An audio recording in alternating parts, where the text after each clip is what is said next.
Teacher. Dehradun விமான நிலையத்திலிருந்து வெளியே வந்தாள் ரம்யா. நிஜமாகவே தேவபூமிதான். நிதானமாக நின்று அந்த காற்றை ஒரு நிமிடம் சுவாசித்தாள். டாக்ஸியில் ஏறினாள். இன்னும் நம்ப முடியவில்லை. தானா இப்படி கிளம்பி வந்தது? அடுத்த வாரம் ஆசிரிய பணியில் சேர இருக்கிறாள் ரம்யா. ஏனோ பானு அத்தையை பார்த்து ஆசி பெற வேண்டும் என்று தோன்றியது. பானு அத்தை பல வருடங்கள் பேராசிரியராக பணியாற்றியவர். திருமணம் செய்து கொள்ளவில்லை.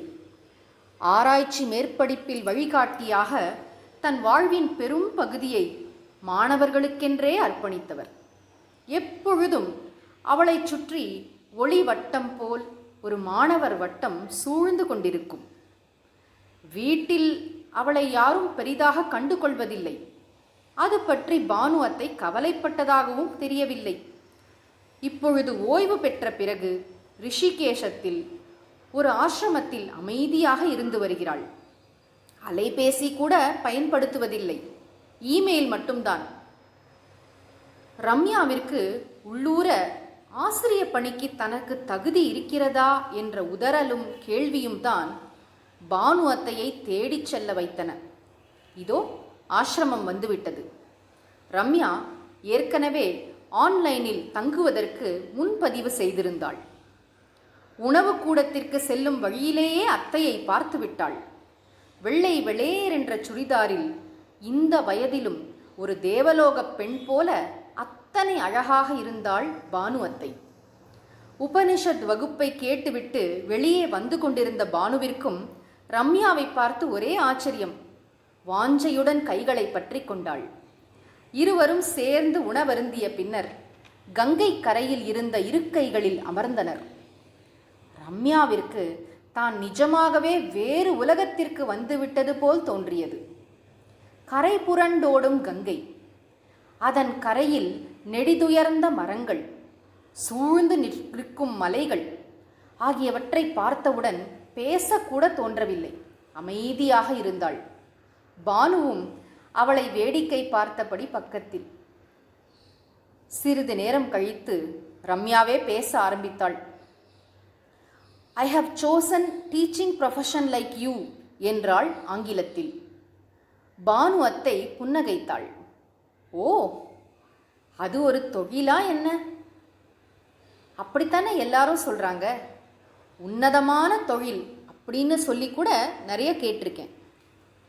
பானு சிரித்தாள். ரம்யா, அம்மாவா இருக்கிறது தொழிலா? ஐயோ, என்ன அத்தை இப்படி கேட்குறீங்க? அது எப்படி தொழிலாகும்? கேட்கவே என்னவோ போலல்ல இருக்கு. அது ஒரு உறவு இல்லையா? அதே மாதிரி தான் ஆசிரியராக இருப்பது என்பது தொழில் இல்லை, அது ஒரு உன்னதமான உறவு. ரம்யா அமைதியாக இருக்க பானு தொடர்ந்தாள். ஒரு அம்மாவுக்கு 10 குழந்தைங்க இருந்தாலும் ஒவ்வொரு குழந்தைக்கும் தனித்தனியே அவள் அம்மாதான் இல்லையா? எல்லாரும் சேர்ந்து சாப்பிட்றோன்னு சொன்னாலும் ஒவ்வொருவரும் தனித்தனியே அவரவர் வயிற்றுக்கு தான் சாப்பிட்றாங்க. அதுபோல் ஒரு வகுப்பில் 30 குழந்தைங்க இருந்தாலும் ஆசிரியர் என்பவர் தனித்தனியே ஒவ்வொரு குழந்தையின் மீதும் அக்கறை கொள்ளணும். அத்தை, நீங்கள் சொல்கிறது உண்மைதான். ஒரு சப்ஜெக்ட் நமக்கு பிடிக்கிறதுக்கும் பிடிக்காமல் போகிறதுக்கும் கூட அதோட டீச்சர் தான் காரணமாக இருக்காங்க. கொஞ்சம் பயமாக இருக்கு அத்தை, என்னால் நல்ல டீச்சராக இருக்க முடியுமான்னு என்று இழுத்தாள் ரம்யா. சிரித்தாள் பானு. ஒரு டீச்சருக்கு அடிப்படை தகுதி என்ன தெரியுமா? மாணவர்கள் மேலே அன்பு, அக்கறை, கற்றுக் கொடுக்குற ஆர்வம். இது மட்டும்தான். நீ கவனித்து பார்த்துருக்கியா? புதிதாக பிரசவமான பெண்ணுக்கு ஓரளவுக்கு தான் சொல்லி தருவாங்க. கொஞ்ச நாளில் அவளே குழந்தைய ஹேண்டில் பண்ண கற்றுப்பா. ஒரு நாளைக்கு நீ இத்தனை முறை பால் கொடுக்கணும், இத்தனை முறை முதுகலை தட்டணும், இத்தனை முறை தூங்க வைக்கணும்லாம் சொல்லித்தர மாட்டாங்க. அவளே கற்றுப்பா. அதே மாதிரி தான் தனது மாணவர்களை உண்மையாக நேசிக்கிற ஒரு ஆசிரியருக்கு மாணவருக்கு எப்படி புரிய வைக்கணுங்கிறதும் நல்லா தெரியும். ஆமா அத்தை என்று ஆமோதித்தாள் ரம்யா. இதில் இன்னும் ஒரு முக்கியமான விஷயம் இருக்கு. ஒரு ஆசிரியர் எப்பவும் சப்ஜெக்டில் ரொம்ப தெளிவாக இருக்கணும். மாணவர்கள் கேள்வி கேட்டால் அவங்கள மதித்து பதில் சொல்லணும், புரிய வைக்கணும்.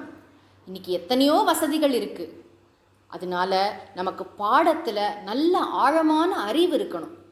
நாள்தோறும் புதுசு புதுசாக படிச்சுக்கிட்டே இருக்கணும். ஆசிரியர் விஷயம் தெரிஞ்சவர், நம்ம என்ன சந்தேகம் கேட்டாலும் தெளிவுபடுத்திடுவார் அப்படிங்கிறது மாணவர்களுக்கு புரிஞ்சிடுச்சுன்னா மாணவர்கள் அவரை விட்டு நகரவே மாட்டாங்க.